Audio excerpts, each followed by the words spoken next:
কি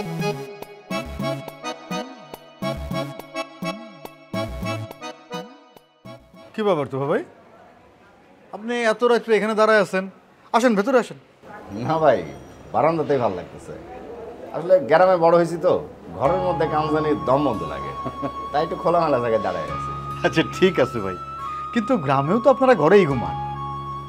হ্যাঁ ভাই ঘুমাই, কিন্তু ওই যেদিন বেশি গরম লাগে সেদিন ওই যে উঠানে মাদুর বিছায় ঘুমাই যাই, শুয়ে শুয়ে আকাশের তারা দেখি।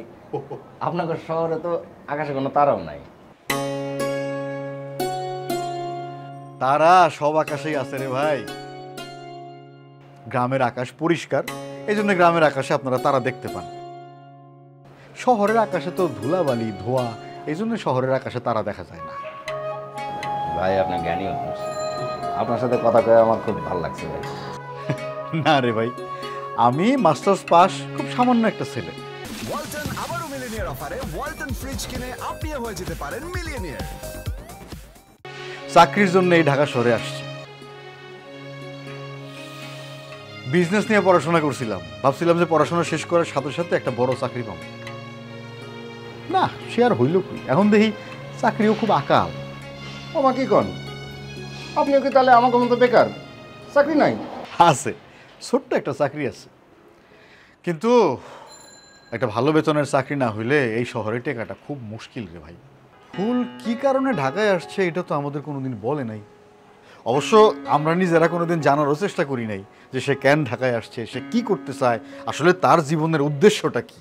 ভাই ফুল হইলো আমাকে গ্রামের সবচেয়ে শিক্ষিত বলে, ওর মতো লেখাপড়া কেউ করে নাই, কেউ না। ওই যে বিয়ে পাস দিছে, বিয়ে পাস করার পর গ্রামের সকলে ওরে ধরল, ধরে ঢাকায় পাঠাই দিল, যান চাকরি বাকরি করে কিছু টাকা পয়সা জমাইতে পারে। বাইরে বিয়ে পাশ করে এই শহরে দারোয়ানের চাকরিও জুটবো না। তাহলে ফুল এতদিন শহরে আছে কেন? যেমনি হোক জোর করে হলেও গ্রামে আমার লোকে নিয়ে যেতে। এই তোফা ভাই, আপনিও দেখি আপনার বন্ধুর মতো বিড়বিড় করে কথাবার্তা বলেন একলা একলা। না ভাই, ওই চাকরির কথা কইছেন তো, তাই মনটা একটু খারাপ হয়েছে। আচ্ছা বুঝছি, কিন্তু আর মন খারাপ করেন না।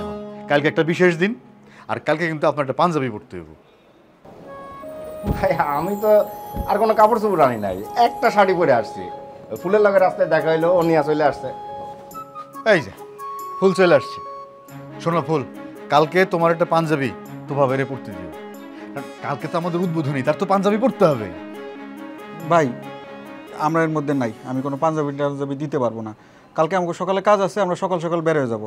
আপনাদের এই অনুষ্ঠানে আমরা একদমই থাকবো না। আরে ভাই রে, আমাদের বিজনেসটা তোমার পছন্দ হইতেছে না, এটা আমি বুঝতে পারতেছি, কোনো অসুবিধা নাই। আমি তোমারে আবার বুঝাই বলতেছি পুরো বিষয়টা। আমার বোঝা শেষ ভাই, আমরা এর মধ্যে নাই। এইগুলো এখানে নিয়ে আসছো কেন? এইখানে ঘুমাবো নাকি? হ্যাঁ ভাই, দুই বন্ধুর অনেকদিন পরে দেখা হয়েছে, আমরা সারা রাত গল্প করব, অন্যদের যাতে অসুবিধা না হয় তাই এই ব্যবস্থা। কোনো অসুবিধা নাই, আমরা গ্রামে কত একসাথে ঘুমাইছি না, এখানে ঘুমাবো, আকাশের চাঁদ দেখবো, কোনো অসুবিধা নাই। আকাশের চাঁদ তো দূরের কথা, তারাও তো নাই। উঠে যাবে, উঠে যাবে, অসুবিধা নাই, সুন্দর বাতাস আছে ভাই, আপনি টেনশন করেন না। ঠিক আছে, থাকো। এই তোর আর কি করতে? আরে কি কইব, কইলো যে এই বারান্দায় খাড়াই রয়েছি গান, আর কালকে নাকি কি অনুষ্ঠান। না, ওইসব অনুষ্ঠানের মধ্যে আমরা নাই, আমরা দুই ভাইতে